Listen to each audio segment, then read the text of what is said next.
So this is the Statenbijbel Restoration, and as you can see here, we are dealing with little stippies of paint. So at some point, somebody has painted the room where this Bible was, and maybe they thought they got it out of the way, and maybe they thought they protected it, but they didn't. And this is actually in all of the restoration videos that I see on YouTube. This is a common thing to happen, especially with paintings. You think you've got it off the wall and it's someplace else and you're okay and it's protected, and actually it gets these little stips all over. So it's monnikenwerk. It is monk work to do this, and you just have to go very slowly and scrape. And this technique I got from one of the online guys about how to scrape these things off as gently as possible. And here is where some is actually being smeared on this Bible, so it almost looks like somebody hit it with a brush. And some of these come off easy, and some of them are really quite difficult. This is a Statenbijbel, Dutch Statenbijbel, family Bible, and it was given to the family that now owns it in 1901 or 1902, something like that, beginning of the 20th century. But it was originally published, this actual book, in about 1816. So it's a couple of hundred years old. The original Statenbijbel comes from 1637. And in the beginning, I thought I was working on a Bible from 1650 or something like that. And but that's not the case. This one was from 1819 or 1816. Now that I'm looking at the video, I can't really remember.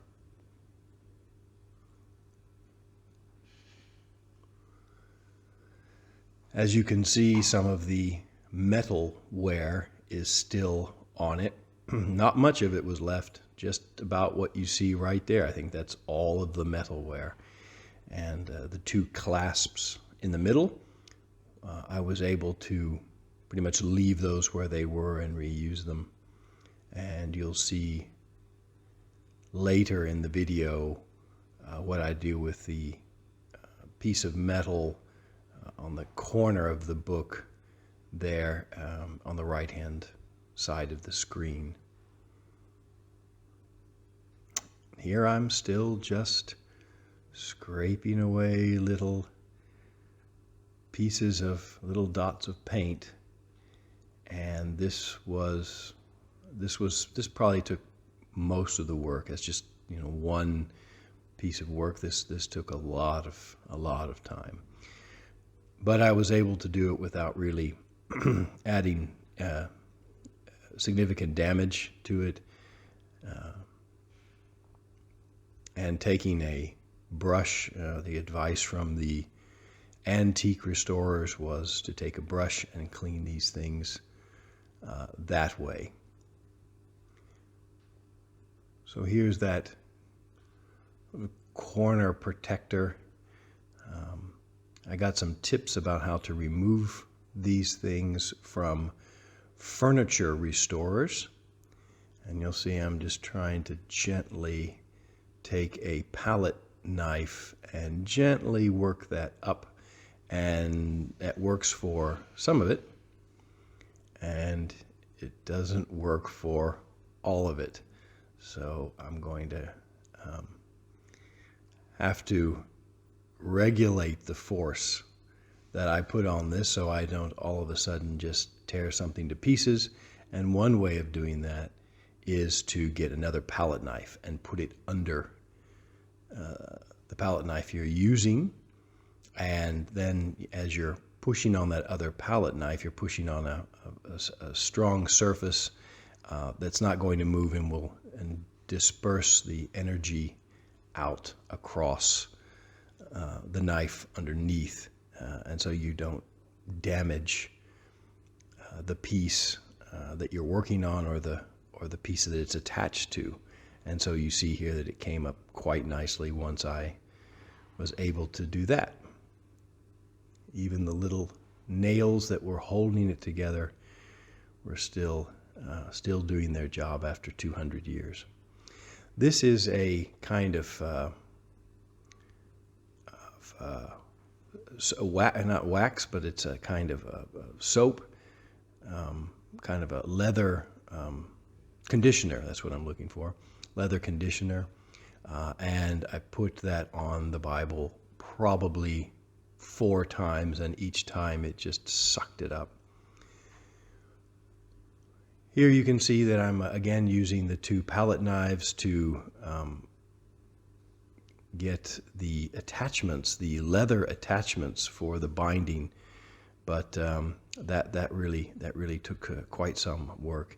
Here is where someone has put a candle on top of this Bible, probably more than once, and I'm using a dental pick. So if you've seen one of these go into your mouth before, you're right, you have. This is a standard dental instrument and just perfect for getting these kind of things done. This is where something has burned the leather off. This could be, maybe this was very hot wax, I don't know, repeated exposure to something, or maybe just, Uncle Doan put his cigar out on it. Who knows where these burns came from, but I've been scraping them away. I'm trying to get some of the burnt leather away, and then I will take some of the other leather bits and pieces that were coming off of this Bible and repair this.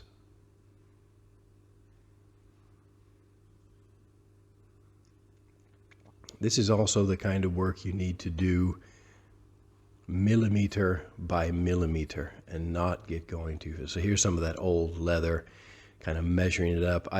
In the end, I didn't use this. It was too thick, and I used a much thinner piece that you couldn't really feel. But in the beginning, I was trying to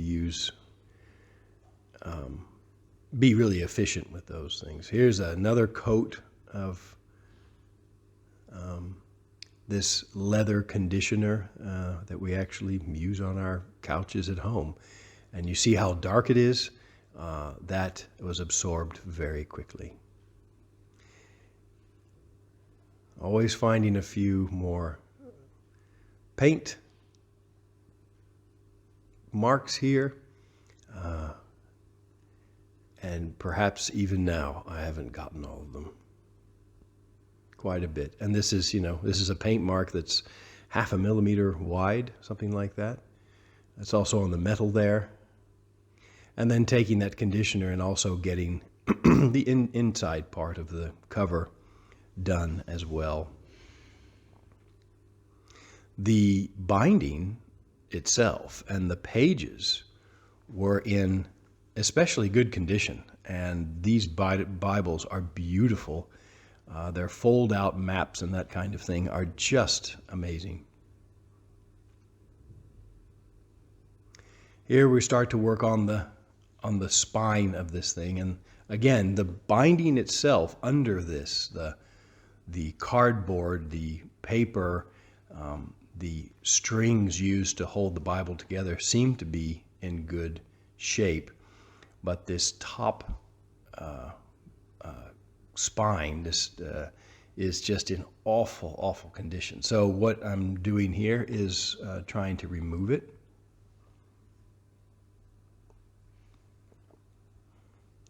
And I'm doing that with a very sharp modeling knife and just gently going under each piece.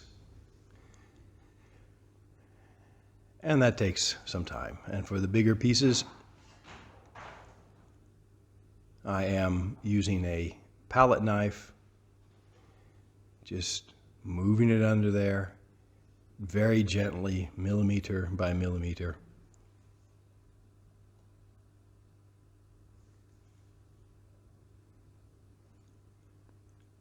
And then at some point, it'll let go. And this is an important part of that spine because it had Bible on it, and it was still in reasonably good condition, and it just needed to be cleaned up and conditioned with that leather conditioner, cleaned up a little bit, and then put back on. So you can see some of the leather here was in such poor state that it was just crumbling and was basically unusable. Much of it was unusable.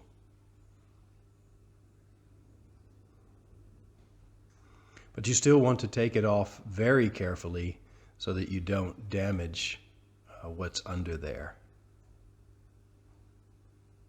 And that you still have a solid foundation for putting on bookbinding tape, which my wife did. She's very good at it. She put bookbinding tape on a few dozen books in her book restoration career.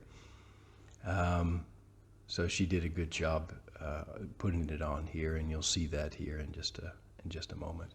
So you can see that black that I'm laying this on. I'm gluing this with gel glue. So I did a lot of research on the different kinds of glue you should use. Anything from regular wood glue to this gel glue. And the gel glue does retain some movement. So you can see here I'm using actual weights to weigh it down and to get it tight on there. So now under that spine is a black line. You can still see it on the side there, even though that's a bit backlit. That's black binding tape, and that goes all the way across the back and makes it strong. Here you can see that the black binding tape, and where the spine is being glued with the gel glue onto it. And now we're fixing that little hole where something burned a big chunk out of the leather. And this is a nice thin leather piece we're going to put on there, and then put some weight on top of it, and that will pretty much disappear as it dries up. And you don't really notice it now, even though it's quite a big area of damage.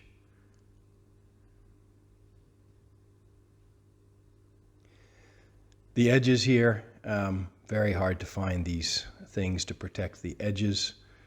You can find these are pretty inexpensive ones. The ones that are actually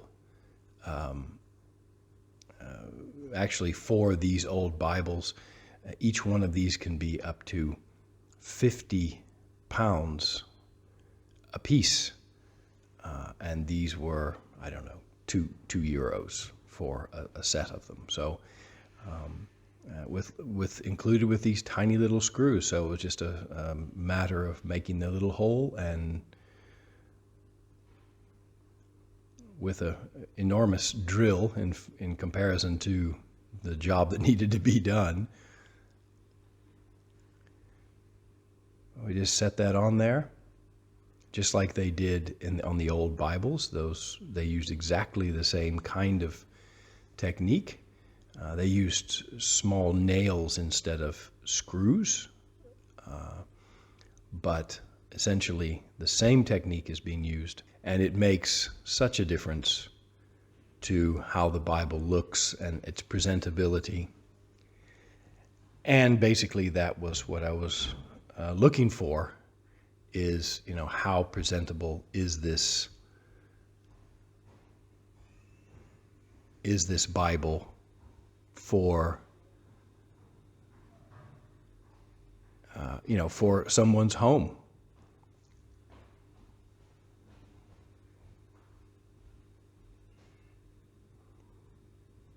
So what I've done here is it was just impossible to find something to replace the front ornament on this Bible.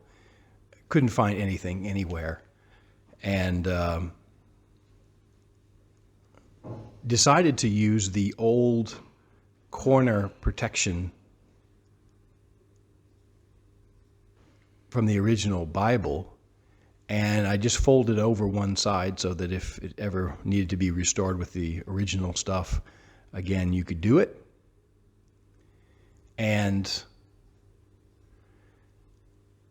just use that here in the middle. So it's not very Bible-y, but it's not obnoxious, and it saves an important part of the Bible. I was able to use this new leather and put that together, and then actually bolt it together with these nuts and bolts here, and I fashioned hooks to hook on, and you can see here the spine is done, the back is repaired as far as we can get it, and here's the front, and there's your Statenbijbel.